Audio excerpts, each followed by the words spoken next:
Hello friends, मैं अभिषेक सोनी आपके अपने यूट्यूब चैनल पर स्मार्ट क्लास में आपका स्वागत करता हूं। फ्रेंड्स, आज क्लास एमपी की 6th क्लास है और आप सभी से मैं आशा करता हूं कि मेरी जितनी भी 5 क्लासेस थी आपने सारी अटेंड की होंगी। और सबसे बड़ी बात जो मैं हर क्लास में कहता हूं, नोट्स।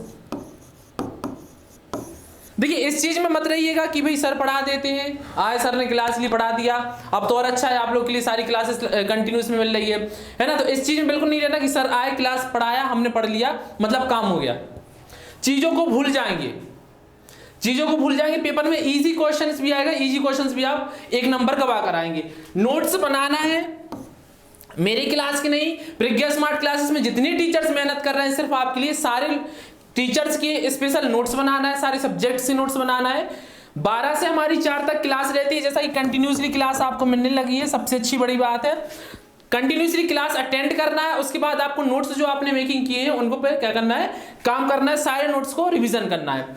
आज हम थोड़ा सा आगे देखेंगे। कल हमने राष्ट्रीय उद्यान वगैरह पढ़ लिए थे, नदियां पढ़ ली थी। अब हम नदियों में थोड़ा सा कुछ और आगे देखेंगे। सबसे पहले नदियां हम जो स्टार्ट करेंगे अब्बास रोडी से। और एक चीज और भाई, कि जितनी भी प्रॉब्लम्स है कमेंट बॉक्स में जरूर बताया करेगा। जब तक आप प्रॉब्लम्स नहीं बताएंगे तब तक मैं सॉल्यूशन नहीं दे पाऊंगा। हर क्लास में एक ना एक ट्रिक ला रहा हूं, सिर्फ आपके लिए मेहनत कर रहा हूं। और कोई भी ऐसा चीज है जिसमें आपको लगता है कि इसमें ट्रिक की जरूरत है ना, क्योंकि हो सकता है मुझे काफी कुछ चीजें याद हो जाती है लेकिन आप लोग को याद नहीं हो सकती। तो मुझे यहाँ पे आपके अकॉर्डिंग पढ़ाना है, जो आपको समझ में नहीं आ रहा चीजें उस पर मेहनत करना है, ठीक है। आज हम देखेंगे नदियां। तो नदियों में सबसे पहले हम देखते हैं अब्बास रोणी। अब्बास रोणी मतलब क्या है? तो देखो, अब्बास रोणी मतलब सिंपली क्या होता है, जैसे मान लीजिए मध्य प्रदेश का मैंने मैप बनाया,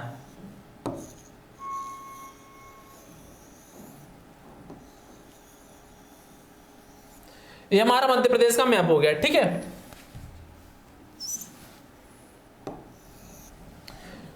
इसमें मान लीजिए नर्मदा नदी है, ठीक है, ये आपकी चंबल नदी है, सोन नदी आ गई, ठीक है। तो इन नदियों का जो अपवाह का प्रवाह होगा, क्षेत्र होगा, जैसे नर्मदा नदी है तो नर्मदा नदी समथिंग इतना आपका पार्ट क्या करती है, कवर करती है, ठीक है। कुछ नीचे का भी पार्ट कवर करती है।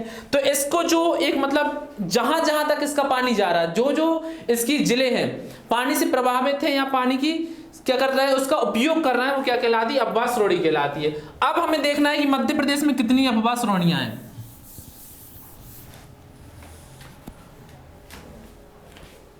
देखो, अब्बास रोड़ी 2 प्रकार से रहती हैं।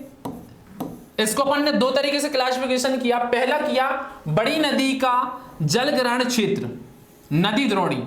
दूसरा, छोटी नदियों व नालों द्वारा अपवाहित क्षेत्रों को जल संभर कहते हैं। सिंपल क्वेश्चन आ सकता है, बिल्कुल सिंपल।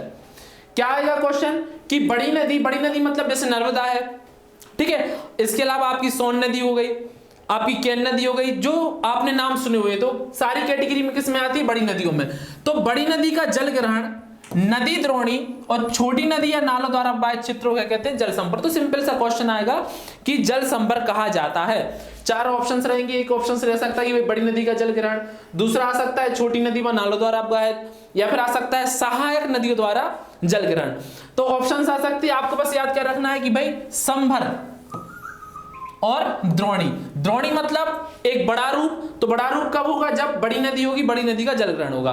और जल संभर छोटी नदी। इसके बाद हम देखते हैं कि नदियों को सभ्यता का पालना, मतलब मध्य प्रदेश में जितनी भी नदियां हैं उन सभी में क्या है, जो सभ्यताएं हैं मध्य प्रदेश की, ठीक, इंडिया की जितनी भी सभ्यताएं हैं, सारी सभ्यताओं से जुड़ी अलग अलग फैक्ट्स हैं जो मध्य प्रदेश की नदियां हैं वो कैरी करती हैं इंडिया में। और मैंने पहले भी बताया था कि जब मैं हिस्ट्री कंप्लीट करूंगा इसके बाद मैं एमपी की हिस्ट्री कंप्लीट करूंगा तो हिस्ट्री में मैं सारी कुछ चीजें बताऊंगा, एक एक छोटी चीज बताऊंगा, बड़ा मजा आएगा, सारी कुछ चीजें याद करा दूंगा। अभी बस आपको इतना रखना है कि इंडिया में एक ऐसा राज्य कौन सा, एमपी। तो एमपी में जो नदियां हैं सभ्यता का पालना कहलाती हैं। मध्य प्रदेश के लेवल से भी याद रखना आपको, इंडिया के लेवल से भी। नेक्स्ट हमारा पॉइंट है, एमपी में अधिकांश प्रायद्वीपीय नदियां हैं। तो प्रायद्वीपीय नदियां मतलब जो नीचे अरब प्रायद्वीप है वाला पार्ट है ना, आपने इंडिया देखा होगा, इंडिया में मैप,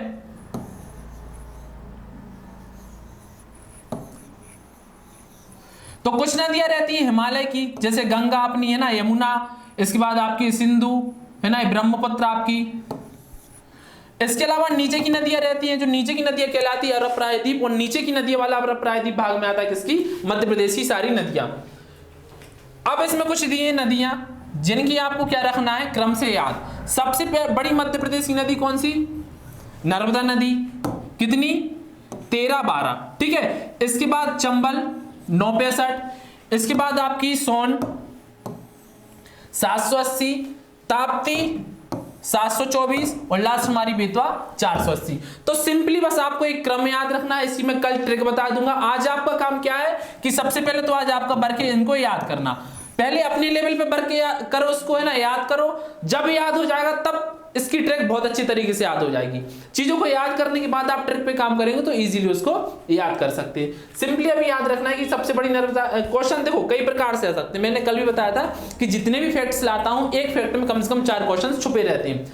इसमें देखिए कितने क्वेश्चन छुपे हैं। सबसे पहला, मध्य प्रदेश की सबसे बड़ी नर्मदा, सबसे बड़ी नर्मदा नदी है तो उसकी लंबाई भी हमें याद रखनी पड़ेगी, कितनी, 13-12। 13 के पहले क्या आता है, 12 सिंपली।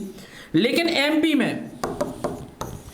में कितनी, 1077। ये भी हम नर्मदा के बारे में जब पढ़ेंगे तो इस चीज को, सारी कुछ चीज को डिस्क्राइब करेंगे। इसके बाद हमें कौन सी है, सेकंड क्वेश्चन आ सकता है कि मध्य प्रदेश की दूसरी सबसे बड़ी नदी कौन सी है, चंबल। अब दूसरी सबसे बड़ी नदी है तो इसका भी हमें लंबाई याद रखना है, कितनी, 965 किलोमीटर, ठीक है, 965 किलोमीटर। सिंपल सा क्वेश्चन आ सकता है कि मध्य प्रदेश की तीसरी सबसे बड़ी नदी कौन सी, सोन नदी। ये तो एक हो गया टाइप क्वेश्चन का।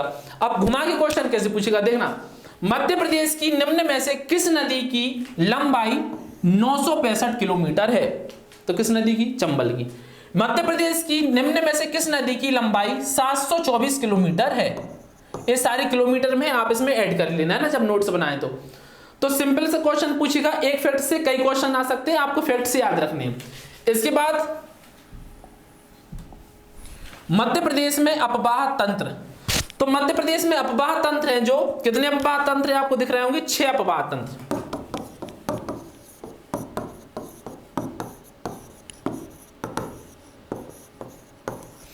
अपवाह तंत्र है। सबसे बड़ा है जो कौन सा, गंगा। भाई लगा लो एक पॉइंट,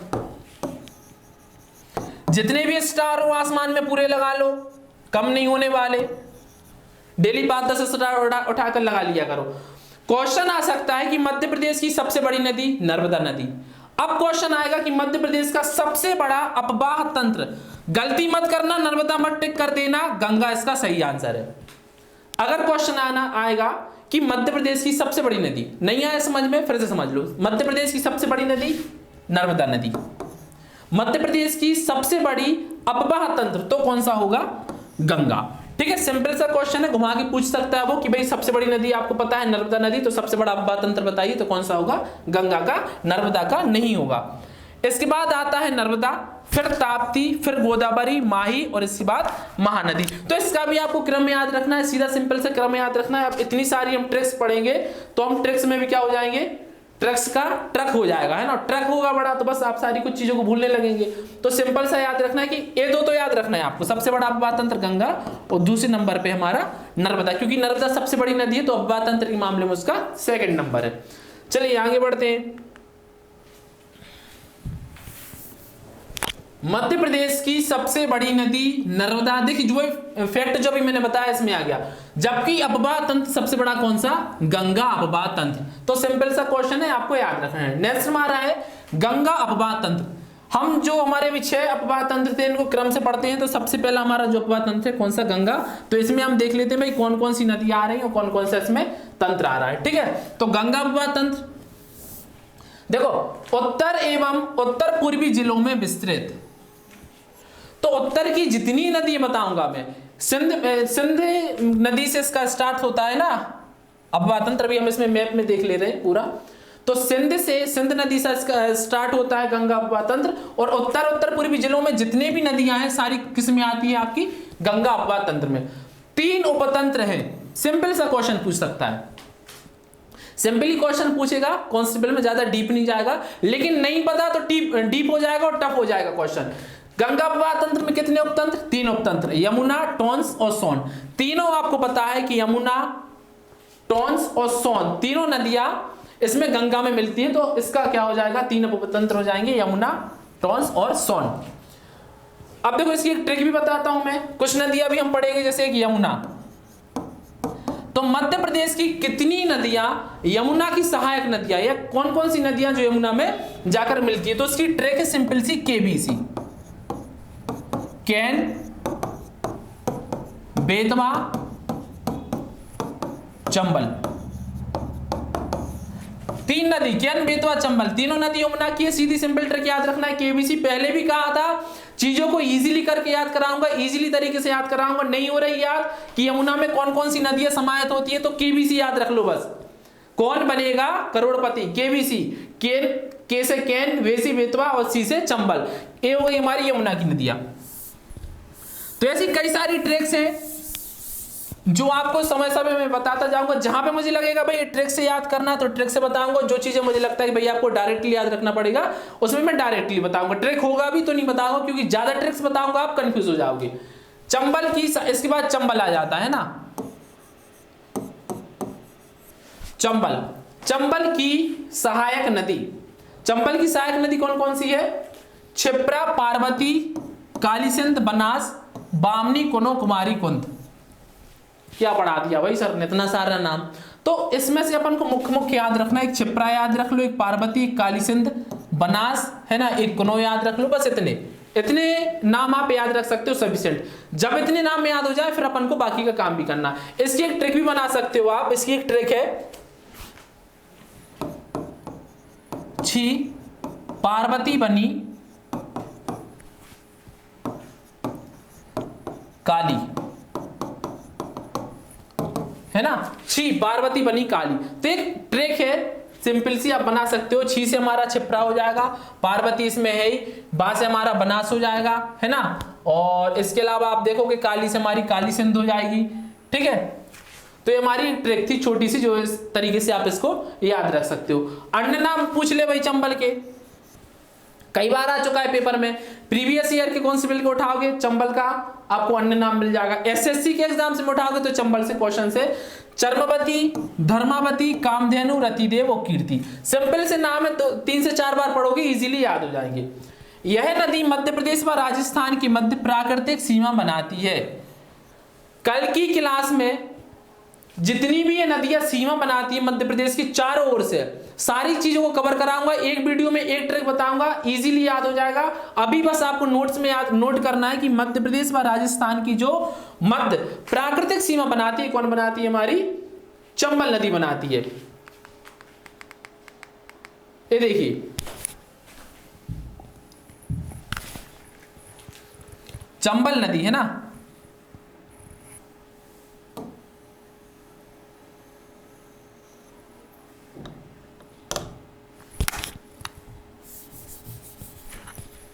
इंदौर से निकलती है चंबल नदी, और ये इस तरीके। तो ये जो हमारी मध्य प्रदेश और राजस्थान है ना, तो इसकी ये सीमा बनाती है,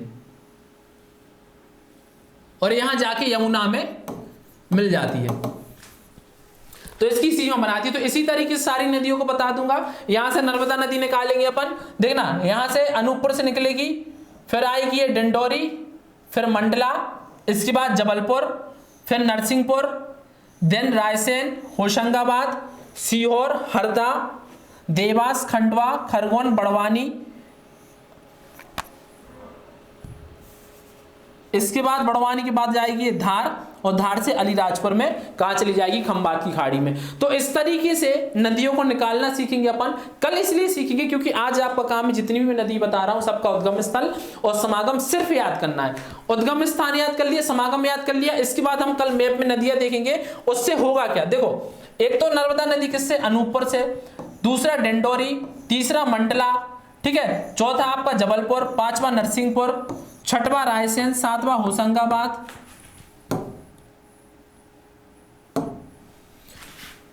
आठवां हमारा सीहोर, ठीक है, नौवां हरदा, 10वां देवास, 11 खंडवा, 12 खरगोन, 13 बड़वानी, 14 धार और 15वां अलीराजपुर। मतलब नर्मदा नदी मध्य प्रदेश के 15 जिलों से होकर गुजरती है। 15 जिलों के नाम है।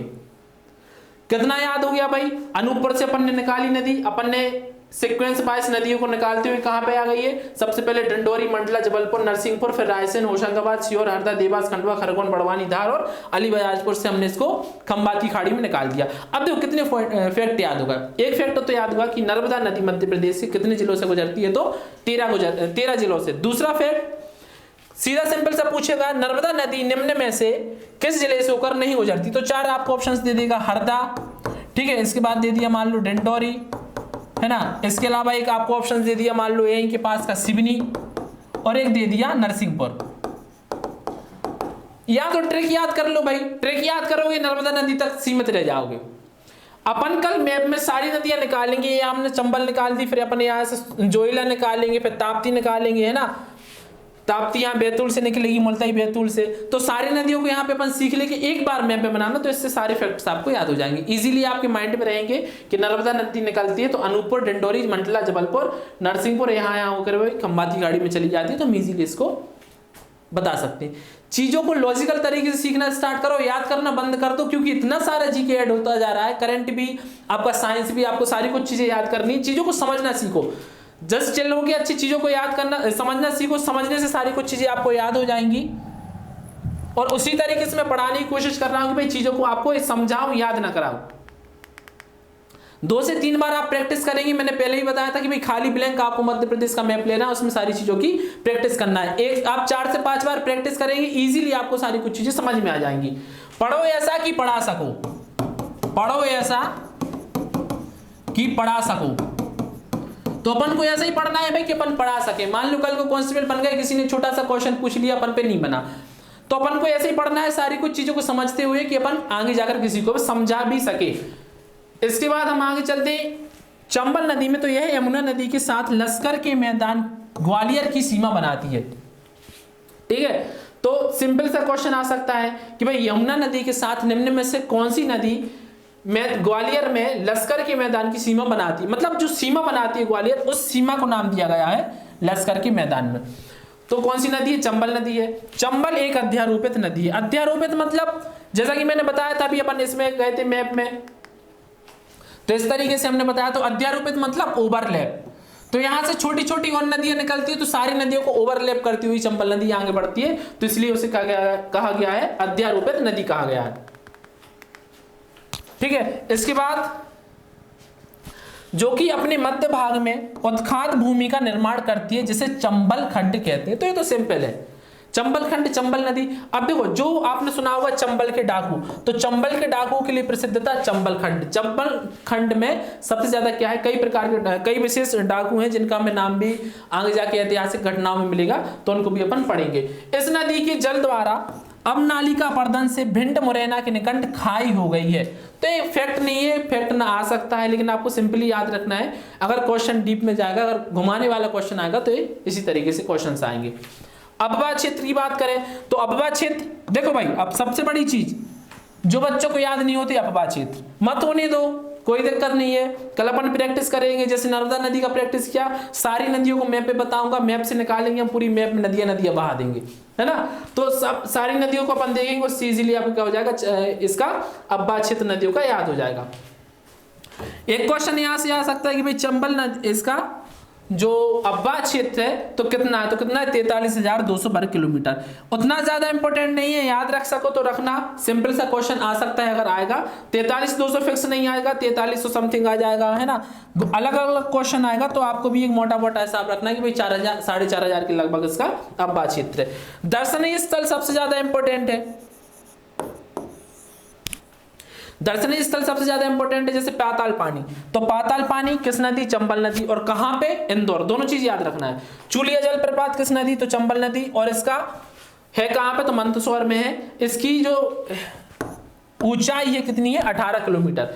तो सिंपल क्वेश्चन पूछ सकता है कि चूलिया जलप्रपात की लंबाई या ऊंचाई कितनी है, तो 18 किलोमीटर। इसके बाद झाड़ीदाह जलप्रपात, तो ये भी इंदौर में है, और किस नदी पे, चंबल नदी में। तो तीनों चीज है, पाताल पानी, चूलिया जलप्रपात, झाड़ीदाह जलप्रपात किसमें, चंबल नदी में। इसकी आपको डिस्ट्रिक्ट जिले भी याद रखना है, तो किसमें, पाताल पानी इंदौर में, झाड़ीदाह जलप्रपात इंदौर में, और चूलिया जलप्रपात मंदसौर में। आप कहो भाई अब इसमें आप ट्रिक चाहिए, तो इसमें क्या ट्रिक बता दूं, बताओ। अगर इसमें भी ट्रिक की जरूरत है तो भाई कमेंट बॉक्स में कमेंट करो, जो चीजें समझ में नहीं आती उसके लिए मैं ट्रिक बना दूंगा। कम से कम उस पर्टिकुलर स्टूडेंट के लिए तो बना दूंगा, क्योंकि मैं किसी एक विशेष व्यक्ति को नहीं, सारे लोगों को, सारे स्टूडेंट्स को कॉन्सेप्ट निकालना चाहता हूं और सबको मैं उसी तरीके से पढ़ाना चाहता हूं कि चीजें आपको माइंड में सेट हो जाए। किस तरीके से हो रही है माइंड में सेट चीजें, ये चीज आपको डिसाइड करनी है। चलिए आगे बढ़ते हैं। चंबल घाटी परियोजना, इसमें से क्वेश्चन उतनी नहीं आ रहा है, लेकिन आपको एक बार देख के जाना है पेपर में। मध्य प्रदेश राजस्थान की संयुक्त परियोजना, तो मध्य प्रदेश और राजस्थान में चूंकि सीमा बनाता है, तो भाई सिंपल सा है कि सीमा बनाता है, जब एकदम ही सीमा बना रहा है यहां से ऐसी चंबल नदी, तो भाई दोनों लोग तो इसका यूज करेंगे जल का, है ना, और जल का दोनों यूज करेंगे तो क्या हो जाएगा, उसका संयुक्त परियोजना हो जाएगी। कुल विद्युत उत्पादन, तो कुल विद्युत उत्पादन 386 मेगावाट, यह 3 चरण में पूरी हुई है। तीनों चरण याद रखना है, तीनों चरण याद रखना है। सबसे पहला गांधी सागर, गांधी सागर एकमात्र ऐसा है जो अपने एमपी में है, गांधी सागर बांध। बाकी जो आपका राणा प्रताप सागर है ना और जवाहर सागर बांध, ये दोनों कहां पे है, राजस्थान में, ये दोनों कहां पे, राजस्थान में। तो गांधी सागर बांध आ जाए तो भाई मंदसौर, ठीक है, या ऐसा पूछ सकता है कि चंबल घाटी परियोजना का वह कौन सा बांध है जो मध्य प्रदेश में स्थित है। 3 ऑप्शन दे देगा, चौथा आपको दे देगा अन्य सभी। चौथा आपको क्या ऑप्शन दे सकता है, अन्य सभी, या इनमें से कोई नहीं, एक कोई भी ऑप्शन बना के दे सकता है। तो सिंपली याद रखना है गांधी सागर। गांधी जी अपने कहा, एमपी के, गांधी जी ने अपना हिंदुस्तान आजाद कराया तो एमपी के।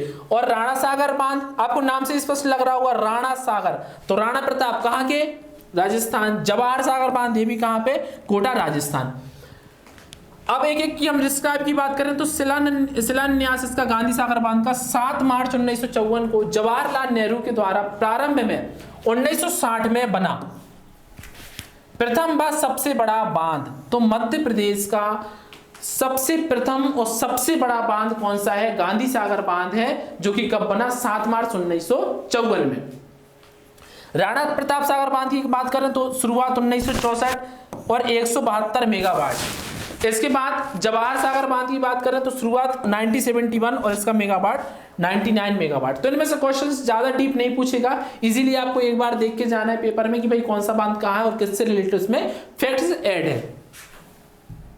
फैक्ट लेकिन सारे पढ़ना है आपको, कोई भी चीज छोड़ना नहीं है, पेपर में कहीं से भी क्वेश्चन आएगा अपन पे बनना चाहिए। इसके बाद बात करते हैं क्षिप्रा नदी की।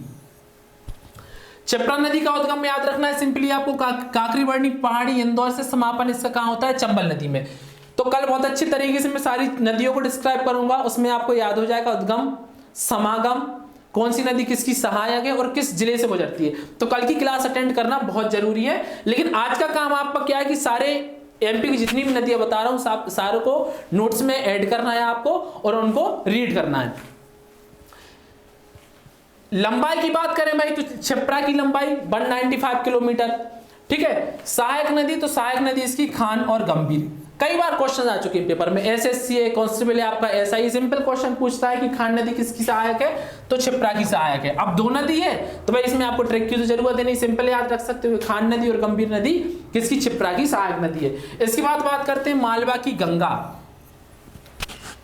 ठीक है। देखो यहां पे एक पॉइंट और मिलेगा आपको, एक पॉइंट और अभी आगे मिलेगा इसमें। अगर वह पूछे मालवा की गंगा तो कौन सी है, क्षिप्रा, सिंपल याद रखना है आपको, मालवा की गंगा कौन सी, क्षिप्रा। अन्य नाम की बात करें तो क्षिप्रा में पूर्व सलीला, पापहरणी, मोक्षदायिनी, प्रलोभय, सोमवती, अमृत, संभवा, कनक, श्रृंगा, जवर्हनी, है ना। तो इनके अन्य नाम है पूर्व सलीला, पापहरणी। तो ये सारे नामों का आप अगर हिंदी मीनिंग देखें, कुछ नामों का आपको हिंदी मीनिंग पहले से पता होगा, जैसे अमृत, तो अमृत क्या होता है भाई, अमृत जिंदा करने वाला। क्षिप्रा के भी अर्थ देखेंगे आप तो क्या है, अमृत से रिलेट करेगा। इसके बाद सोमवती, सोमवती का भी मतलब क्या होता है, सोमवती मतलब अमृत का क्या होता है, पर्यायवाची, तो क्षिप्रा का पर्यायवाची भी कौन हो गया, सोमवती। इसके बाद आप मोक्षदायिनी, तो मोक्षदायिनी मतलब वही मरने से बचाने वाला, मतलब अमृत मतलब किसकी बात हो रही, क्षिप्रा की, ठीक है। पापहरणी मतलब पाप हर लिए, बचा लिया, जिंदा बचा लिया, मतलब अमृत दे दिया, मतलब कौन सा, क्षिप्रा। तो चीजों को आप रिलेट करके इजीली याद कर सकते हो, आप पढ़ोगे अगर शिद्दत से तो खुद रिलेट कर लोगे चीजों की, मुझे बताने की जरूरत नहीं है। जिले की बात करें तो जिले तो हम कल उसमें मैप में याद करेंगे, आज सिंपली आपको याद रखना है रतलाम, उज्जैन, मंदसौर में क्षिप्रा नदी हमारी बहती है। दिशा की बात करें तो दिशा भाई इंपॉर्टेंट है, क्योंकि आपकी सिर्फ नर्मदा और सोन है ना, ये दो नदियां क्या है इसमें आपकी पूरब से पश्चिम बहती है, बाकी सारी नदी आपकी उत्तर दिशा में बहती है, तो ये भी किसमें, उत्तर पूरब में बहती है। बेतवा नदी आईएमपी है, रायसेन के कुमरा गांव और हमीर यूपी में इसका क्या हुआ है, समापन हुआ है। इस समापन इसमें है नहीं, आप इसमें लिख लेना। कुछ मिसप्रिंट चीजें हो जाती है तो मैं पीडीएफ में इसे करेक्शन करा दूंगा, और आपको अभी ध्यान देके सारे नोट्सों को बनाना है ना। पहले क्लास को समझना है, उसके बाद आपको नोट्स मेकिंग करना है। रायसेन के कुमरा गांव से निकलती है। इसके बाद समापन कहाँ पे होता है, तो यमुना में होता है। मैंने आपको ट्रिक बताई थी KBC। तो आ गया बेतवा, ठीक है। चंबल भी आ गया अपना, दोनों नदियां किसमें, यमुना में। अब यहाँ की कैन पढ़ेंगे तो उसका भी समापन किसमें हो जाएगा, यमुना में। तो यमुना में कौन कौन सी नदी, कैन, बेतवा, चंबल, KBC का समापन होता है, सिंपली याद रखना है। लंबाई की बात करें तो लंबाई पहली स्लाइड में आपने याद कर ली होगी 480 किलोमीटर, लेकिन एमपी में इसकी कितनी है, तो एमपी में इसकी है 380 किलोमीटर, ठीक है। तो बेतवा नदी की अगर टोटल लंबाई की बात करें तो ऐसा कर सकता है वो कि 480 की जगह राउंड फिगर में आपको ऑप्शंस दे दे 500, तो आपको मोटा मोटा हिसाब रखना है 500, है ना। या फिर आपको यहाँ पे पूछ ले 350 दे सकता है ऑप्शन में, तो एक मोटा मोटा आपको याद रखना है कि भाई अगर 400 450 की समथिंग आए तो कहाँ पे टोटल है, और 350 400 के समथिंग आए तो अपनी एमपी में। सहायक नदी बेतवा की तो वा से बेतवा, वा से बेस, वा से वीना, है ना। तो ये सारी किसकी सहायक नदियां हैं, दसान, जामनी, आपकी केन, सिंध। दसान नदी एसएससी के एग्जाम में आ चुकी है। जो स्टूडेंट एसएससी के एग्जाम देते होंगे उनको याद होगा कि एसएससी के एग्जाम में दसान नदी आपकी है ना, बीना नदी, ये नदियां आ चुकी हैं कि भाई किसकी सहायक नदी है, तो सिंपली आंसर होता है बेतवा की सहायक नदी। मध्य प्रदेश व यूपी की प्राकृतिक सीमा बनाती है, जहां पे सीमा बनाती है उसे क्या कहते हैं, जामनी नदी कहते हैं। तो घबराने की बात नहीं, सारी सीमाओं की नदियां का अपन अच्छे से डिस्कस करेंगे, याद करेंगे। अभी सिंपली आपको याद रखना है कि मध्य प्रदेश यूपी की प्राकृतिक सीमा कौन बनाती है, जामनी। जो कौन सी नदी है, बेतवा नदी। अन्य नाम की बात करें बेत्रवती, विंध्यावती, वेश, बुंदेलखंड की जीवन रेखा, बुंदेलखंड की जीवन रेखा। सिंपल क्वेश्चन पूछ सकता है कि बुंदेलखंड की जीवन रेखा किस नदी को कहते हैं, तो किस नदी को कहते हैं, बेतवा नदी को। यहां हमने देखा था अभी कौन सा, मालवा की गंगा, तो आपकी क्षिप्रा। इसके बाद बुंदेलखंड की जीवन रेखा, तो बेतवा। ये कुछ ऐसी फैक्ट्स जो आप साइड में इजीली उसको नोट करके बना सकते हैं। और एक बहुत अच्छी बात मैंने आपको पहले दिन बताया था कि एक छोटी पॉकेट डायरी आपको लेना है, उसमें सारी कुछ चीजें इस तरीके जो चीजें आती हैं, जो छोटी छोटी फैक्ट्स हैं, आपको उसमें नोट करना है। मान लीजिए आप कहीं मार्केट वगैरह जा रहे हैं तो सिंपली उस डायरी को आप रीड कर सकते हैं। मतलब 24 आवर स्टडी करेंगे, जब जाके आपको एग्जाम में क्या है, पोस्ट मिलेगी, आपका एग्जाम क्लियर होगा। तो इस चीजों को आपको ध्यान देना है। इसके बाद मध्य प्रदेश की 5वीं सबसे बड़ी नदी। फैक्ट क्यों लिया गया है, क्योंकि क्वेश्चन बना है। जो क्वेश्चन बन चुके और बनने के आसार है उन्हीं फैक्ट को लूंगा मैं, अलग से कोई चीज नहीं लूंगा। सिंपली क्वेश्चन बन चुका है। अभी जेल पेरी में भी क्वेश्चन देखने मिला था कि मध्य प्रदेश की 5वीं सबसे बड़ी नदी कौन सी है, तो सिंपली आंसर कौन सा था, बेतवा नदी। पता है तो भाई 1 नंबर बच जाएगा, नहीं पता तो भाई कुछ नहीं, है ना। नोट्स बना रहे हो अच्छी अगर शिद्दत से तो इजीली आंसर बनेंगे, नहीं तो नहीं बनेंगे। कभी कभी क्या होता है, सीधा सा क्वेश्चन आया आपको क्या कि मध्य प्रदेश की 5वीं सबसे बड़ी नदी, माइंड में क्लिक कर जाएगा बेतवा नदी। मेहनत कर रहे हो, अच्छी तरीके से नोट्स बना रहे हो, वीडियोस को देख रहे हो, सारी कुछ चीजें कर रहे हो, तो पहले ही माइंड में आ जाएगा बेतवा नदी। आप ऑप्शंस में ढूंढोगे कि बेतवा नदी है कहाँ, जहां भी मिलेगा उसमें अपन को टिक करना, अपना 1 नंबर बच गया। जिले की बात करें तो जिले विदिशा, अशोकनगर, ओरछा, निवाड़ी, है ना। अब निवाड़ी भी ऐड हो गया है तो क्वेश्चन ऐसा पूछ सकता है कि कितने जिले होगा इसमें, आप काउंट करोगे तो 5 जिले। तो सिंपली अब ऐसा पूछ सकता है कि मध्य प्रदेश की जो बेतवा नदी है कितने जिलों से होकर गुजरती है, तो गुजरती है 5 जिलों से। तो देखो मध्य प्रदेश की सबसे बड़ी 5वीं सबसे बड़ी नदी है ना, और 5वीं सबसे बड़ी नदी और 5 जिलों से गुजर रही है। तो इजीली आप याद रख सकते हो इसको कि मध्य प्रदेश की बेतवा नदी है 5वीं सबसे बड़ी नदी और 5 जिलों से गुजरती है। बेतवा का आइसलैंड, बेतवा का आइसलैंड किसे कहते हैं, देवगढ़ को कहते हैं, जो बेतवा नदी के किनारे स्थित है। सिंपली याद रखना है देवगढ़। देवगढ़ से भी बहुत अच्छी ऐतिहासिक घटनाएं हैं जो हमें याद रखना है, और हम इतिहास की जो क्लास रहेगी उसमें हम इन सारी चीजों को मेंशन करेंगे, सब चीजों को अच्छी तरीके से याद करेंगे। बाणभट्ट ने कादम्बरी में बेतवा का उल्लेख किया है। सिंपल क्वेश्चन आएगा, वहां से बाणभट्ट तो वहां से बेतवा नदी,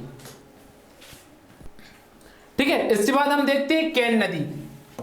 तो भाई कहां से केन, कहां से कटनी, तो केन नदी कहां से निकलती है, कटनी के कैमूर पहाड़ी से निकलती है। और मैंने वो ट्रिक बताई थी आपको, KBC है ना। केबीसी मतलब केन नदी भी कहां जाकर मिलेगी, यमुना नदी में जाके मिलेगी। तो छोटी छोटी ट्रिक्स है जिससे आप चीजों को इजीली याद रख सकते हैं, इजीली आप चीजों को समझ सकते हैं। लंबाई की बात करें तो केन नदी की लंबाई कितनी, 427 किलोमीटर। उतना इंपॉर्टेंट नहीं है लेकिन हल्का सा आपको याद रखना है। सारी नदियों की आप एक लिस्ट बनाना, यहाँ पे नदी है ना और इनकी लंबाई, और एक क्रम में लिखना। देखो चीजों को आप लिखना स्टार्ट करोगे, मेहनत करोगे, इजीली आपको ट्रिक्स खुद समझ में आ जाएगी, ट्रिक आप खुद बनाना सीख जाओगे। बस देरी है पढ़ने की, चीजों को समझने की।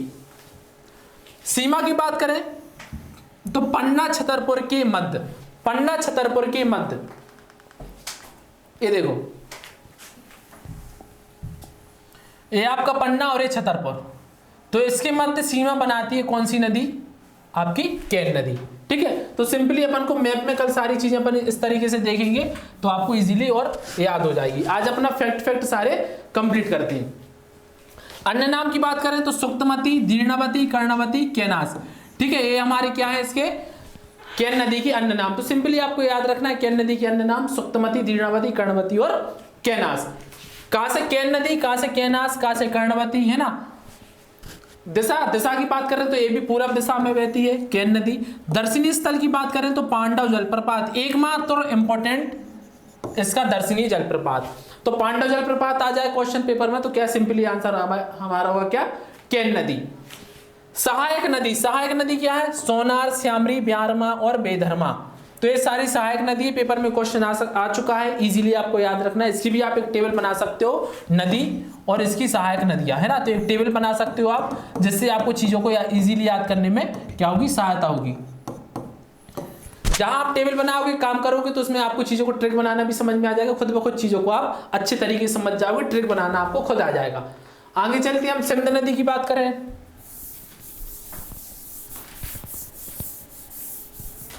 सिंध नदी विदिशा की सिरोंज तहसील, क्वेश्चन विदिशा भी आ चुका है, सिरोंज तहसील भी आ चुका है, दोनों तरीके से क्वेश्चन आ चुका है। तो दोनों तरीके से आपको याद रखना है कि सिंध नदी है मध्य प्रदेश के विदिशा जिले से निकलती है, और तहसील पूछ ले तो कौन सी, सिरोंज तहसील। रीजन उसका ये क्योंकि जब हमने मध्य प्रदेश का गठन पढ़ा था उस टाइम आपको याद होगा कि सिरोंज तहसील का नाम मेंशन हुआ था, और उसी तरीके से ऐतिहासिक में क्या सिरोंज तहसील अपने आप में एक इंपॉर्टेंस रखती है। इस कारण से इसका भी ऐसा आता है कि सिंध नदी किस तहसील से निकलती है, तो सिरोंज तहसील से निकलती है। यमुना के चंबल इटावा में क्या होता है, इसका समापन होता है। अब देखो यहां पे क्या लिखा है, यमुना और चंबल। चूंकि यमुना नदी में चंबल, बेतवा और केन, मैंने 3 नदियां बताई, केबीसी, है ना, उनका समापन होता है। तो अब इसमें कौन सी, यमुना में समापन हो रहा है इनका। अब क्वेश्चन पेपर में आ जाएगा कौन सी, आपकी सिंध नदी। अगर सिंध नदी आई और ऑप्शन में आपको मिला है यमुना, तो आपको टिक लगाना है यमुना, याद रखिएगा। लेकिन अगर ऑप्शन में मिल गया आपको कौन सा, चंबल, तो आपको फिर टिक लगाना है कौन सा, चंबल। दोनों एक साथ नहीं मिलेंगे ऑप्शन में, या तो चंबल मिलेगा या यमुना मिलेगा। तो दोनों तरीके से पेपर में आ चुका है। और ऐसी कई नदियां भी आ सकती, जो नदियां केन नदी की सहायक है, बेतवा नदी की सहायक है। भाई इनडायरेक्टली कहां जा रही है, यमुना में जा रही है ना। तो अगर आपको पता है कि कोई नदियां इन तीनों नदियों की सहायक नदी है और ऑप्शंस में उसने आपको यमुना दे दिया, ठीक है, अब आपको वो नदी दी नहीं, तो आप कहां लगाओगे, जो फाइनली जिसका आंसर रहता है, फाइनली जहां पे समापन होता है यमुना में, वो उसका क्या हो जाएगा, आंसर हो जाएगा। तो मैंने यहीं पे दोनों चीजों को मेंशन किया, दोनों तरीके से पेपर में क्वेश्चन आ चुका है, इस चीज को आप देख लेना। इसमें वर्ष भर जल भरा रहता है और भयंकर बाढ़ आती है।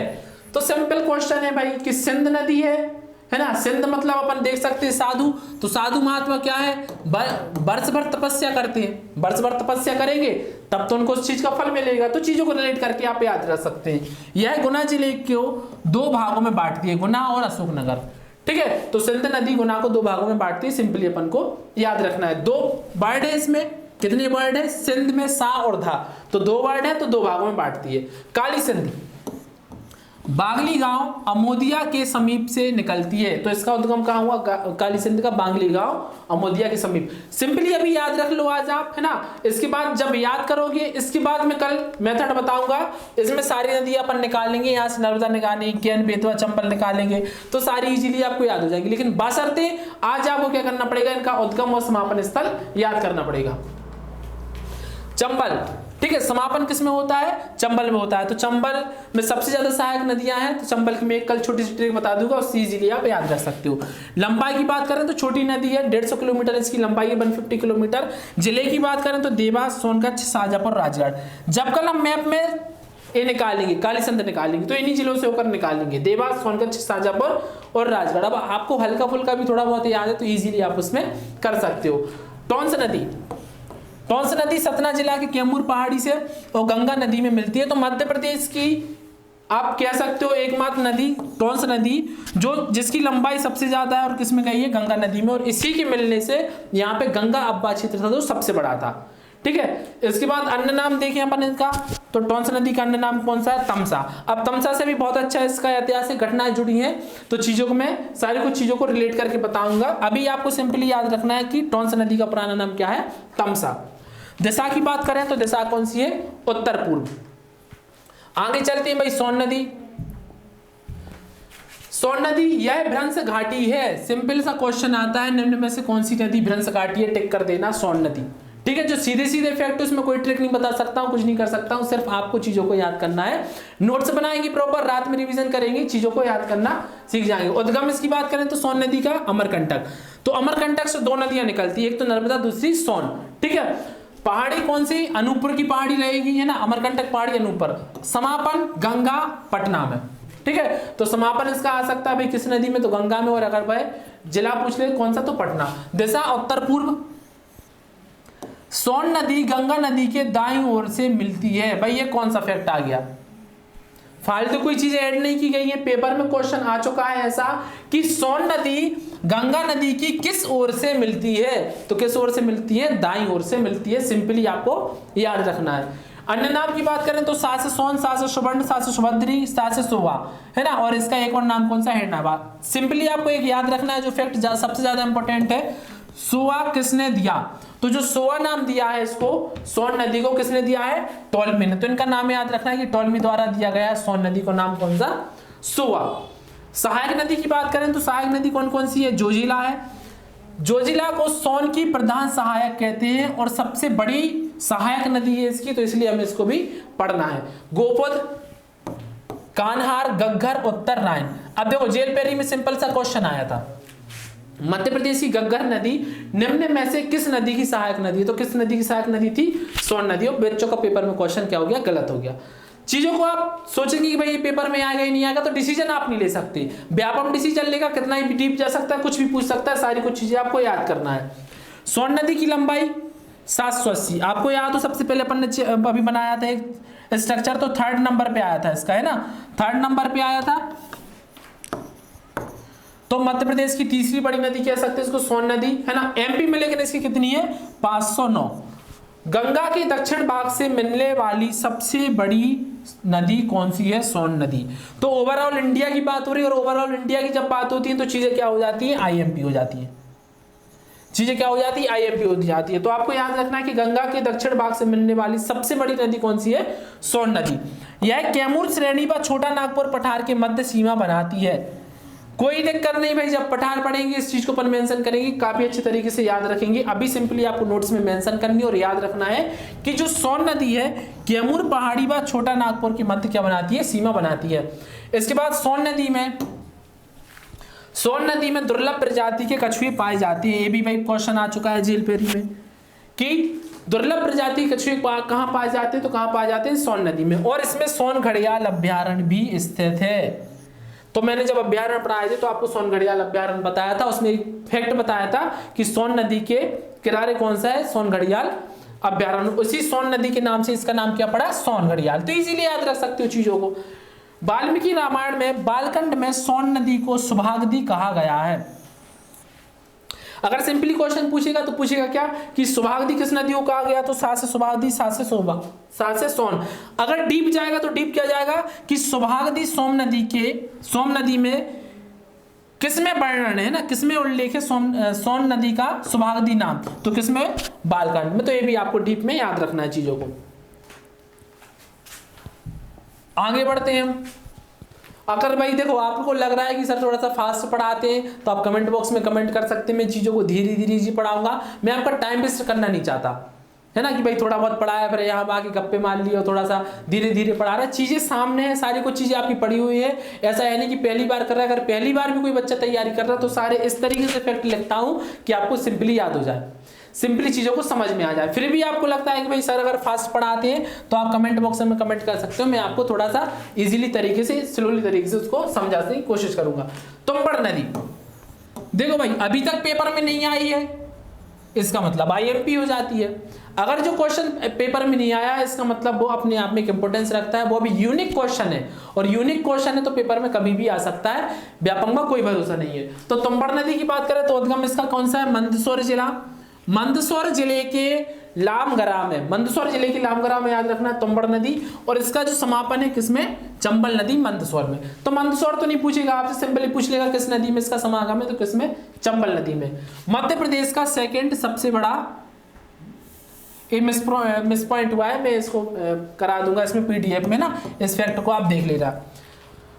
गंगा अपवाह तंत्र जो सबसे बड़ा अपवाह तंत्र था कंप्लीट हो गया है, मोस्टली इसमें नदियां थी वो हमारी कंप्लीट हो गई है। सेकंड हमारा आएगा कौन सा, नर्मदा अपवाह तंत्र। बार बार चीज को याद करा रहा हूं, फैक्ट को बता रहा हूं कि भाई अगर पेपर में क्वेश्चन आ जाए सबसे बड़ी नदी तो हमारी नर्मदा होगी, अगर सबसे बड़ा कौन सा अपवाह तंत्र आ जाए तो वो कौन सा होगा, गंगा होगा, है ना। छोटा सा बस आपको ध्यान देना है, ये नहीं कि भाई आपने पढ़ा तेजी से कि सबसे बड़ा और नर्मदा मिल गया उसको टिक कर दिया। क्वेश्चन को बड़े ध्यान से पढ़ना है, बड़े ध्यान से समझना है, पेपर में क्वेश्चन पूछ क्या रहा आखिर, उस तरीके उसका आंसर लगाना है। अब नर्मदा अपवाह तंत्र पढ़ेंगे हम, तो नर्मदा अपवाह तंत्र सबसे बड़ा कौन सा है, नर्मदा, तो नर्मदा इसमें आईएमपी है, सबसे बड़ी एक नदी, तो उसी को हम सबसे ज्यादा मेंशन करेंगे चीजों को और इसके फैक्ट्स देखेंगे। देश की 5वीं सबसे बड़ी नदी, मध्य प्रदेश की पहली और भारत की 5वीं सबसे बड़ी नदी कौन सी, आपकी नर्मदा नदी है। इसके अलावा 5 कौन कौन सी सबसे बड़ी है, तो जब मैं इंडिया का जियोग्राफी पढ़ाऊंगा 3 से 4 क्लास में पूरी जियोग्राफी आपको याद करा दूंगा, मतलब इसकी भारत की, और इजी तरीके से सारी कुछ चीजें भी आपको बताऊंगा वहां पे। अभी सिंपली याद रखना है आपको कि देश की सबसे 5 बड़ी जो 5वीं बड़ी नदी है कौन सी है, नर्मदा है। और जिस भी स्टूडेंट्स के इसके पहले के 4 नाम याद है कि इंडिया में कौन कौन सी बड़ी नदियां हैं और इसके पहले नदी याद है तो उसका आपको नाम क्या कमेंट बॉक्स में कमेंट करना है।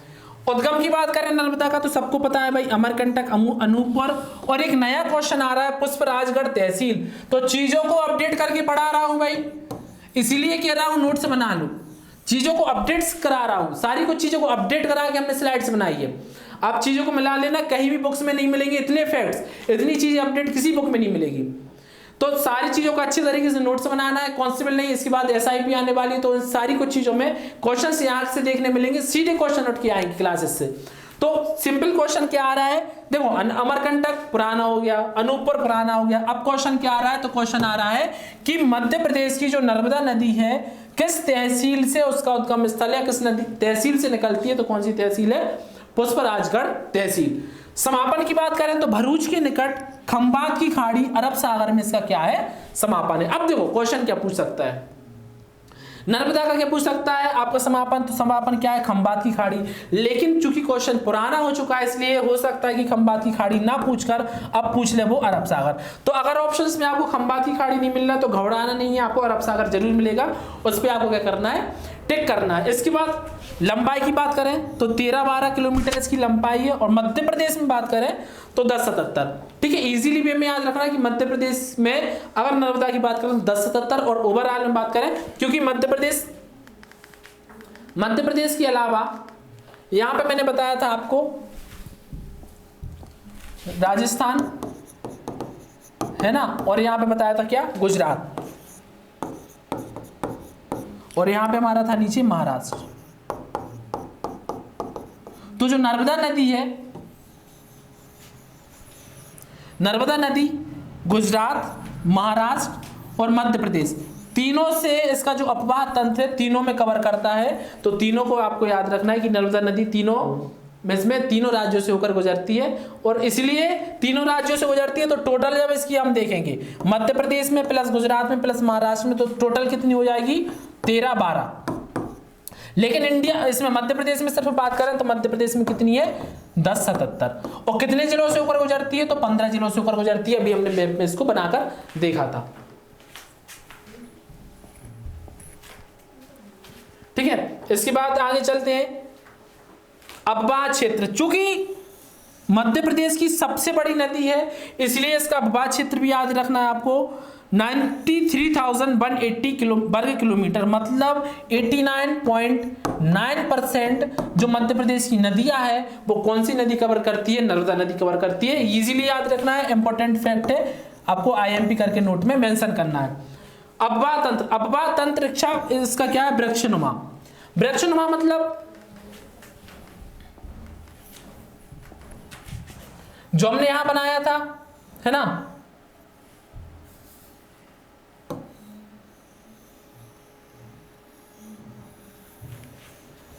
ये 15 राज्यों से ना, तो इसका जो जल है कुछ इस तरीके से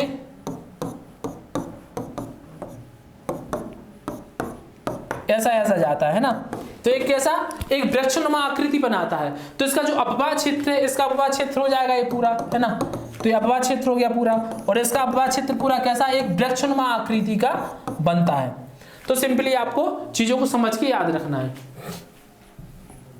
अरे हर एक फैक्ट अपने आप में कुछ इंपॉर्टेंस रखता है, कुछ ना कुछ इंपॉर्टेंस रखता है, वो चीज आपको पता करनी है और उसी से इजीली आपको फैक्ट याद हो जाएंगे। इसके बाद आगे चलते हैं हम, तो नर्मदा का अन्य नाम कौन कौन सा है, मैकलसुता, आनंदमय नदी, नमोदास, नमोदास याद रखना है किसने दिया है, टोलमी ने दिया था, साकरी, शिवपुत्री, रेवा, कावेरी, ओमकारेश्वर में पड़ता है ना, तो कावेरी नदी है जो किसमें अलग से भी पढ़ते हैं अपन, कावेरी नदी नर्मदा का एक छोटा सा पार्ट है ओमकारेश्वर में, और इसको सोमोदेवी के नाम से भी जाना जाता है। ठीक है, तो ये दो नाम तो इजीली पेपर में आ चुका है, एक नमोदास और सोमोदेवी। ये दोनों नाम तो आपको पेपर में कई बार देखने मिल जाएंगे, दोनों नाम इजीली याद रखना है। और नमोदास किसने दिया था, टोलमी ने दिया था, ये चीज आपको स्पेशल तौर पे याद रखनी है। आगे बढ़ते हैं, विंध्याचल पर्वत श्रेणियों की मध्य भ्रंश घाटी से प्रवाहित होती है, तो ये फैक्ट भी आपको एक याद रखना है, उतना इंपॉर्टेंट नहीं है लेकिन मैंने सारी कुछ चीजों को कवर करने की कोशिश की है, तो इसको भी आपको नोट्स में मेंशन करना है। इसी कारण यह डेल्टा ना बनाकर ज्वार नद मुख बनाती है, यह आपको इंपॉर्टेंस रखना है। देखो अगर हम इंडिया की बात करें, है ना, तो आपकी ये गोदावरी, कृष्णा, सॉरी महानदी, गोदावरी, कृष्णा, कावेरी, है ना। आप जब इस मैप में नदियों को देखेंगे तो कुछ इस तरीके की नदियां हैं,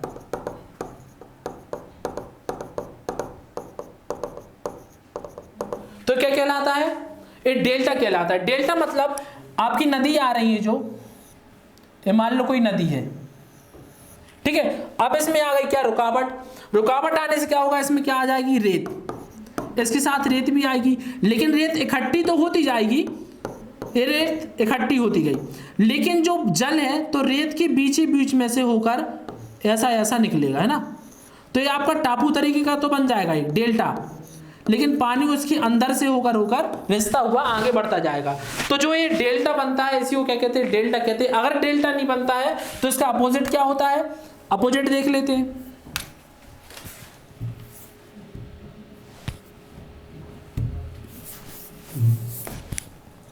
अपोजिट की बात करें अगर हम, तो ये सिंपली इस तरीके से, ये नदी आ रही है, ठीक है, अगर मान लो इस नदी के कारण इसका क्या हो गया, चेंजेस हो गया, तो यहाँ पे एक ज्वार नद बना देगी ये, जहां से मुड़ी है नदी, है ना, पूरी मुड़ रही है क्योंकि अब अंदर से नहीं जा रहा, तो ये ज्वार नद बना देगी। तो वही इसमें बताने की कोशिश की गई है इसमें फैक्ट में आपको, कि जो नर्मदा नदी है वो क्या बनाती है, ज्वार नद मुख बनाती है। ठीक है, सिंपली आपको याद रखना है, डेल्टा नहीं बनाती है। सहायक नदियों की बात करें तो 41 इसकी सहायक नदी है, 41 इसकी सहायक नदी है। अरब सागर में गिरने वाली, देखो सहायक नदी भी देख लेते इसमें, है ना, कुल 41 सहायक नदी है नर्मदा की, जिसमें से लेफ्ट में क्वेश्चन क्या आ सकता है आप, कि नर्मदा के दाईं ओर है ना, राइट, और बाईं ओर, तो नर्मदा के दाईं ओर मध्य प्रदेश की कितनी सहायक नदियां हैं, नर्मदा को बाईं ओर से कितनी नदियां सहायक नदियां करती हैं, तो कौन सी कितनी है, 41। और अगर पेपर में क्वेश्चन आ जाए कि नर्मदा को लेफ्ट ओर से मतलब बाईं तरफ से कितनी नदियां सहायक करती है, तो कितनी है, 22। सिंपली आपको याद करना है, टोटल आप करोगे तो ये 41 है ना। 41 है, ठीक है। तो 41 इसमें मेंशन कर लेना, 41 में से अपन कम करेंगे जितनी भी है, तो वो अपनी क्या है इसमें राइट तरफ है। तो अब देखो राइट तरफ सिंपल सी आपको हिरण, हथनी, ऊटी, बिंदोली, ठीक है, चंद्रशेखर, मान, बरना, कन्हार, ये सारी है राइट तरफ की नदियां। लेफ्ट की बात करें तो दूधी, शक्कर, शेर, बंजर, गंजाल, वर्नर, देनमा और कुंदी। कल हमने देनमा नदी पढ़ा था। देनमा नदी से अगर कुछ याद आ रहा है चीजों को तो आपको कमेंट बॉक्स में कमेंट करना है और उस चीज को आपको याद करना है। तो सिंपली आपको ये तो नहीं पूछेगा भाई कि दूधी नदी मध्य इसके नर्मदा के किस ओर से सहायक नदी है, लेकिन एक क्वेश्चन जरूर आ सकता है कि लेफ्ट से कितनी नदियां सहायक है 22 और राइट से कितनी है, तो इसमें से आप 41 से करके इसको मेंशन कर लेना। नेक्स्ट पॉइंट आता है हमारा अरब सागर में गिरने वाली प्रायद्वीपीय भारत की सबसे बड़ी नदी। तो ये पॉइंट भी इंपॉर्टेंट है, इस पॉइंट को भी आपको देख लेना है। नेक्स्ट 2017 में इसे जीवित नदी का दर्जा प्राप्त हुआ है। इंपॉर्टेंट इसलिए हो जाता है ये फैक्ट क्योंकि 2017 के बाद तो कोई वैकेंसी नहीं आई। अब 2017 के बाद वैकेंसी नहीं आई तो अभी भी किसमें करंट अफेयर के तौर पे क्वेश्चन पूछ सकता है। करंट अफेयर मतलब आप सीधा सिंपल वो याद रखो जब से वैकेंसी नहीं आई है। जेल पेरी में भी आपने देखना 16-17 के पेपर में जेल पेरी में 1 साल का बस करंट अफेयर पूछा था, 1 साल का नहीं और 6 माह का। अब पुराने पेपर उठा के देखना 6 माह का उसने करंट पूछा था, लेकिन पहली बार 2020 की जेल पेरी में क्या हुआ है कि 2 साल तक का उसने करंट अफेयर पूछा। रीजन उसका ये है कि भाई हम तो वैकेंसी निकाल नहीं रहे, हम का सीधा कहना वैकेंसी नहीं निकाल रहे, लेकिन जो बच्चा कंटिन्यू तैयारी करेगा, कंटिन्यू पढ़ता जाएगा, वैकेंसी में पोस्ट जॉब उसी को दूंगा। तो इसलिए उन्होंने 2 साल का करंट अफेयर पूछ लिया। भाई जो बच्चा 2 साल से पढ़ रहा है उस चीजों को प्रॉपर करंट अफेयर के नोट्स बना रहा है उससे इजीली क्वेश्चंस बन जाएंगे। नेक्स्ट यहां से क्वेश्चन भाई यह नदी मध्य प्रदेश के कितने जिलों से गुजरती है, पहले ही पढ़ चुकी है हम, 15 जिलों से गुजरती है और इसको मैप पे भी हम देख चुके। कल सारी नदियों को हम नंबर वाइज मैप पे देखेंगे। नर्मदा एमपी, महाराष्ट्र, गुजरात से होकर गुजरती है, ये वाला फैक्ट भी हमने कंप्लीट कर लिया। जिले कौन कौन से कंप्लीट कर देते हो, अब सिंपल क्वेश्चन आएगा यहां से। मैंने आपको मैप बनाना भी सिखा दिया, संभाग बनाना भी सिखा दिया और उसमें जिलों की स्थितियां भी बना दी, और अभी इसमें अपन एक बार थोड़ा सा इसका प्रैक्टिस भी कर लेंगे। तो सारी कुछ चीजें मैंने बता दी हैं, आप सिंपली उसमें प्रैक्टिस कर सकते हो, मैप बना सकते हो। पेपर में 10 मिनट पहले आपको एक कागज और पेन मिल जाता है, तो उसी पेपर में आपको क्या करना है, आप मैप बना सकते हो जो इजीली, और उसमें चीजों को आप फिल करके याद कर सकते हो। अब जैसे मैंने अभी मैप में क्या देखा था अपन ने कि भाई यह नदी इसमें कहां से, मंडला से है ना, सॉरी अनूपपुर से निकली थी, अनूपपुर से डिंडोरी, मंडला, जबलपुर, नरसिंहपुर, रायसेन, होशंगाबाद, सीहोर, हरदा, खंडवा, खरगोन, इसके बाद बड़वानी आई थी, फिर देवास, धार और अलीराजपुर से खंभात की खाड़ी में। तो ये आपको सारे जिले 15 जिले एक तरीके से याद हो जाएंगे ना, ट्रैक याद करना है इसमें ना कुछ, आपको मैप में इसको बना के प्रैक्टिस करनी है बस। इसके बाद आगे चलते हैं हम। नेक्स्ट हमारा आता है पुस्तकें, सबसे ज्यादा इंपॉर्टेंट है भाई। इंपॉर्टेंट इसलिए है क्योंकि अभी क्वेश्चन देखने को नहीं मिला है, और क्वेश्चन देखने को नहीं मिला है मतलब पेपर में क्वेश्चन इजीली आ सकता है। अमृतलाल बेगड़ बहुत फेमस नाम है, और अमृतलाल बेगड़ से जितनी भी पुस्तकें पेपर में कई बार आ चुकी हैं, तीरे तीरे नर्मदा, सौंदर्य की नर्मदा, नर्मदा तुम कितनी सुंदर हो, नर्मदा रिवर ऑफ ब्यूटी, ठीक है। इसके बाद अमृतस्थ नर्मदा है ना, ये भी एक रिसेंटली बुक है तो उसको भी आपको याद रखना है, दी नर्मदा रिवर ऑफ जॉय।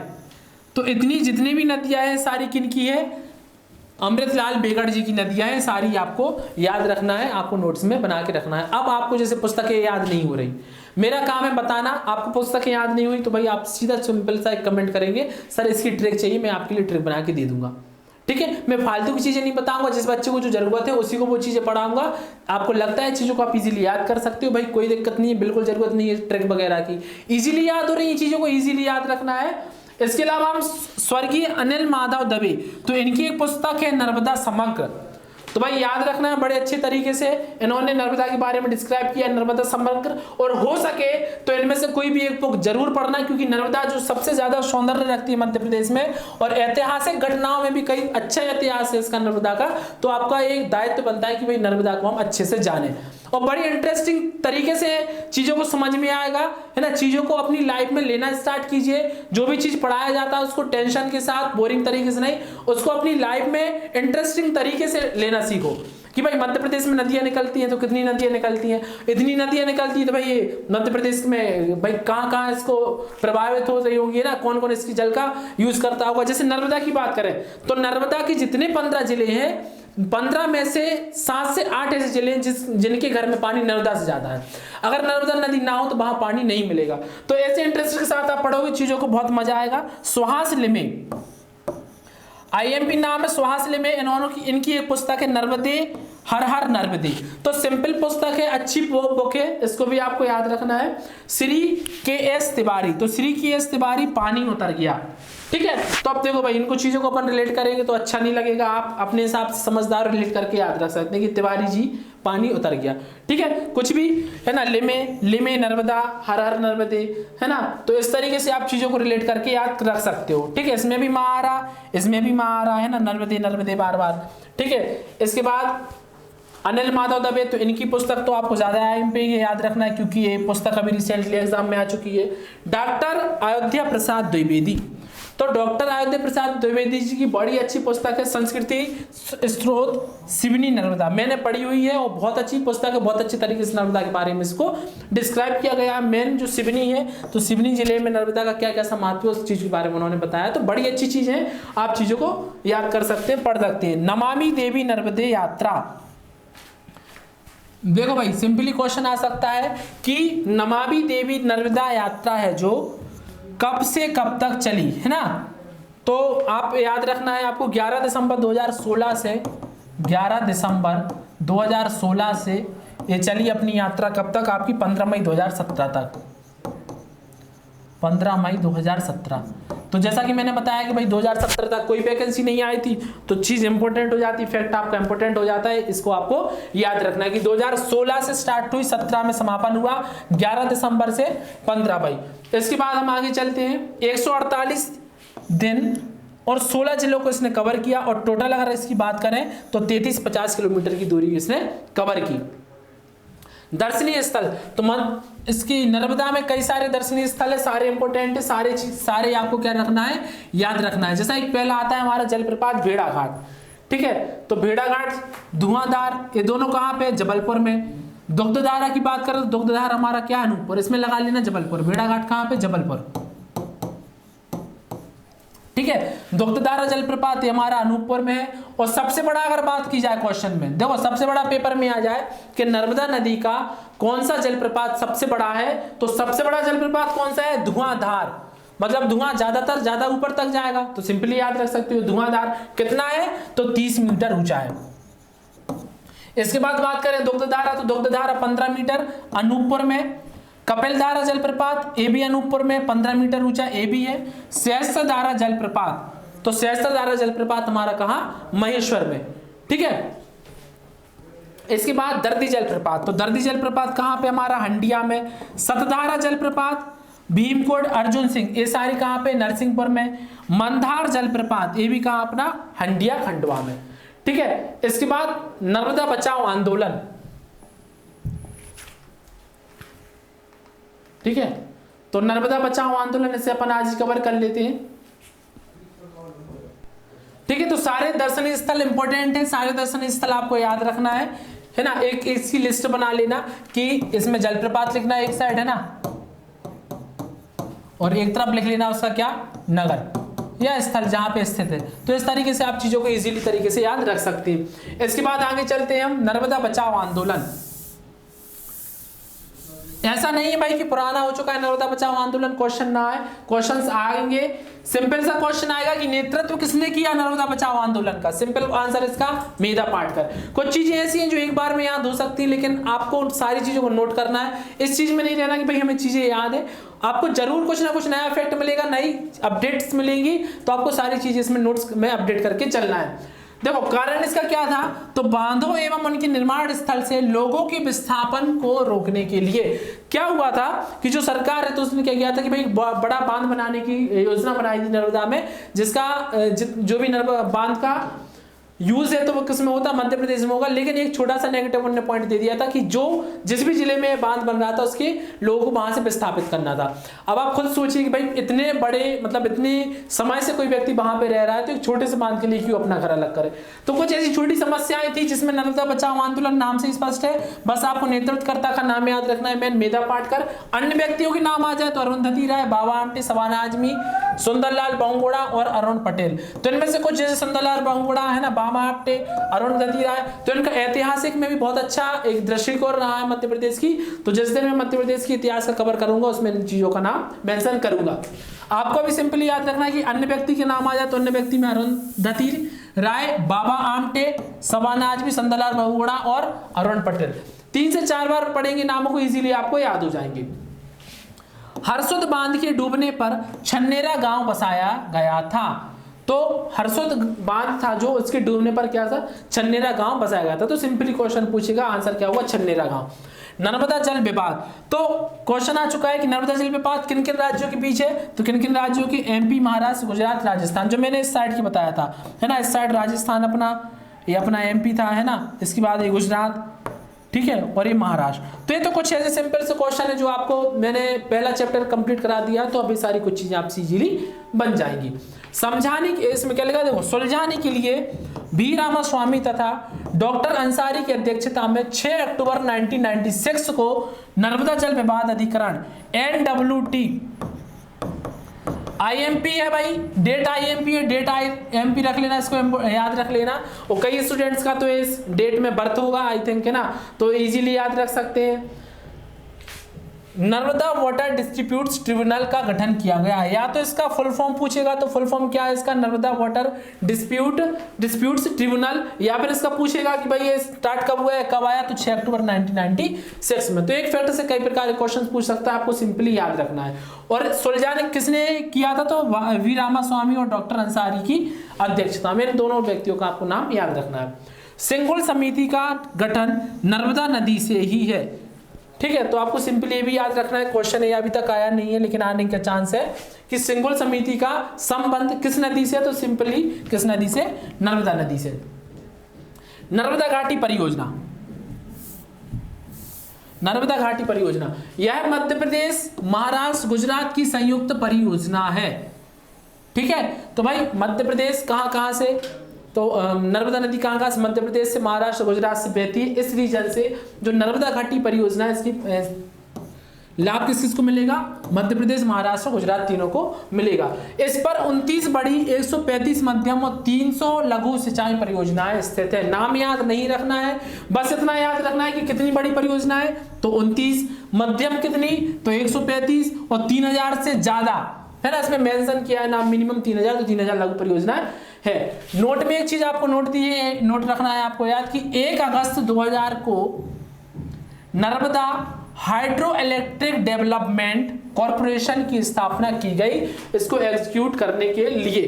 तो नर्मदा नदी को एग्जीक्यूट करने के लिए एक कमेटी बनाई गई और उस कमेटी का क्या नाम था, हाइड्रो इलेक्ट्रिक डेवलपमेंट कॉर्पोरेशन। तो ये भी आपको याद रखना है, इसकी डेट आपको याद रखना है 1 अगस्त 2000। इंदिरा सागर परियोजना खंडवा के पुनासा गांव पर आधारशिला श्रीमती इंदिरा गांधी द्वारा 23 अक्टूबर 1984 को किया गया। तो ज्यादा इंपॉर्टेंट याद नहीं है नाम, है ना, ज्यादा इंपॉर्टेंट नहीं है, आपको सिंपली याद रखना है। रानी अवंतीबाई सागर बर्गी परियोजना, ये भी किस जिले में, जबलपुर में, और जबलपुर के बिजोरा गांव में, बरगी व नर्मदा नदी पर। तो सिंपल सा क्वेश्चन आ सकता है कि रानी अवंतीबाई और बरगी परियोजना किस नदी पर है, तो बरगी से बरगी और नर्मदा नदी पे अवंतीबाई। तो इन दोनों को नाम मेंशन करके आपको याद रखना है। नेक्स्ट पॉइंट आ सकता है कि ओमकारेश्वर परियोजना किस स्थान पर है, तो किस स्थान पर है, खंडवा मानधाता, है ना, मानधाता, यहाँ पे मानधाता है भाई, इसको मैं ठीक कर लेना, मानधाता, है ना। तो मानधाता गांव है, देख लेना। सहायक नदी की बात करें तो उद्गम महादेव पर्वत श्रेणी की कालीभीत पहाड़ी पचमढ़ी, है ना। लास्ट हमारा समापन, ये थोड़ा सा इसका देख लेना आप, नेक्स्ट स्लाइड आइए, है ना। बरगी पर देखो, बरगी नदी है, बरगी नदी का बताया गया है इसमें, बरगी नदी के लिए बरगी नदी की सहायक नदी कौन कौन सी? महादेव पर्वत श्रेणी से कालीभीत पहाड़ी निकलती है, और जितनी भी नदियां वहां से निकलती है किसी बरगी नदी की सहायक नदी है, और बा से बरगी और बा से बाद्राबान। तो बरगी नदी का समापन कहाँ पे? बाद्राबान में। लंबाई की बात करें तो 172 किलोमीटर, उतना आपको याद नहीं रखना, इंपोर्टेंट नहीं है। इसके बाद हम लास्ट देखते हैं महेश्वर बांध। तो महेश्वर बांध सीधा सिंपल सा इसका जिला पूछता है कि महेश्वर बांध किस जिले में स्थित है, तो किस जिले में? खरगोन जिले में। सरदार सरोवर परियोजना आधारशिला 5 अप्रैल 1961, सिर्फ आपको ये डेट याद रखनी है, 5 अप्रैल 1961। संपूर्ण कब हुई? तो 17 सितंबर 2017 में संपूर्ण हुई परियोजना। इसके बाद स्थान की बात करें तो गुजरात की नौगांव, ठीक है, तो गुजरात के नौगांव इससे लाभान्वित हुए। यह भारत का सेकंड सबसे ऊंचा बांध है। अब भारत का सेकंड सबसे ऊंचा बांध है, हाइट इसकी 138 मीटर है। तो पहला कौन सा है भाई? कमेंट करके बताना है। पहला कौन सा? कमेंट करके बताना आपको। विद्युत उत्पादन, विद्युत उत्पादन कितना? 1450 मेगावाट, मतलब 57% इसी बांध से विद्युत का उत्पादन होता है। गुजरात की बात करें तो गुजरात 16% और महाराष्ट्र 27%। टोटल करेंगे आप तो 100% इसका हो जाएगा। तो मतलब कहने का कि सबसे ज्यादा जो लाभान्वित है कौन है? मध्य प्रदेश है, इसके बाद महाराष्ट्र, तीसरे नंबर पे आता है तो गुजरात। तो एक तरीके से कई क्वेश्चन आपसे पूछ सकता है कि जो महेश्वर बांध है तो 1450 मेगावाट जो विद्युत उत्पादन करता है, इसका सबसे ज्यादा लाभ कौन उठाता है? तो अपना मध्य प्रदेश उठाता है, ठीक है। इसके बाद जो भी जितना भी आपका रह चुका है ना, 5 अपवाद तंत्र देखे थे हमने, तो आज गंगा और नर्मदा का कंप्लीट हो गया है। कल आपके लिए जो मैंने एक बताया था इसमें क्या कि भाई हम इसमें मैप में याद करेंगे चीजों को, नदियां पूरी मैप में देखेंगे, है ना। तो नदियां मैप में देखेंगे, हम पूरी नदियां निकालेंगे, पूरी नदियों को इसमें मैप में भर देंगे, फिल कर लेंगे, और इसमें सिर्फ 3 से 4 बार आपको प्रैक्टिस करनी, काफी सारी क्वेश्चंस हो जाएंगी। अगर दोस्तों ये सारी क्लासेस आपको अच्छी लगती हैं तो आपको लाइक करना है और ज्यादा से ज्यादा फ्रेंड्स को शेयर करना है, क्योंकि आप भी कांस्टेबल बनो और लोगों को कांस्टेबल बनाओ भी, हम भी आगे बढ़े और हम अपने फ्रेंड्स को भी आगे बढ़ाए। तो लोगों फ्रेंड्स ज्यादा से ज्यादा शेयर करना है, क्योंकि जितने ज्यादा आप शेयर करोगे हमें उस चीज से क्या होगा? अप्रिशिएट मिलेगा और हम आपके लिए उससे अच्छा मेहनत करेंगे। Thank you friends, thank you, all the best.